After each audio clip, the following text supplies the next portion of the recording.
வயநாட்டில் பெய்த கனமழையால் நள்ளிரவில் பயங்கர நிலச்சரிவு ஏற்பட்டுள்ளது. வயநாடு மாவட்டத்தில் உள்ள மேட்டுப்பட்டி, சூரல்மலை, முண்டகை ஆகிய பகுதிகளில் அடுத்தடுத்து நிலச்சரிவுகள் ஏற்பட்டுள்ளன.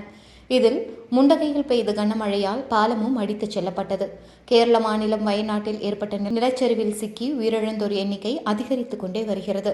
இன்னும் பலர் நிலச்சரிவில் சிக்கியுள்ளனர். அவர்களை மீட்கும் பணி தீவிரமாக நடைபெற்று வருகிறது. இந்த நிலையில் வயநாடு நிலச்சரிவால் பாதிக்கப்பட்ட மக்களுக்கு தமிழக பாஜக சார்பில் நிவாரணம் அறிவிக்கப்பட்டுள்ளது. நிலச்சரிவு சார்ந்த மீட்பு பணிகளில் உதவ தமிழக பாஜக சார்பில் குழு அமைக்கப்பட்டுள்ளது. நிலச்சரிவில் சிக்கி பலர் உயிரிழந்திருப்பது வேதனை அளிக்கிறது என்று அண்ணாமலை வேதனை தெரிவித்துள்ளார். நிவாரணப் பணி தடையில்லாமல் நடைபெற மத்திய அரசின் முழு ஒத்துழைப்பு தரப்படும். தமிழ்நாடு பாஜக சார்பில் நிவாரணப் பொருட்களை வயநாடு மக்களுக்கு தர 5 நபர் கொண்ட குழு திரு AP முருகானந்தம் தலைமையில் உருவாக்கப்பட்டுள்ளது. இந்த குழுவில் ஈரோடு தென் மாவட்ட அமைச்சர் திரு வேதானந்தன், திருப்பூர் மேற்கு மாவட்ட அமைச்சர் திரு செந்தில்வேல், நீலகிரி மாவட்ட அமைச்சர் திரு மோகன்ராஜ் மற்றும் நீலகிரி மாவட்ட பொறுப்பாளர் திரு நந்தகுமார் ஆகியோர் இடம்பெற்றுள்ளனர். இதுபோன்ற செய்திகளை மேலும் தெரிந்து கொள்ள எங்களது யூடியூப், Facebook மற்றும் Twitter ஆப்களை சப்ஸ்கிரைப் செய்யவும்.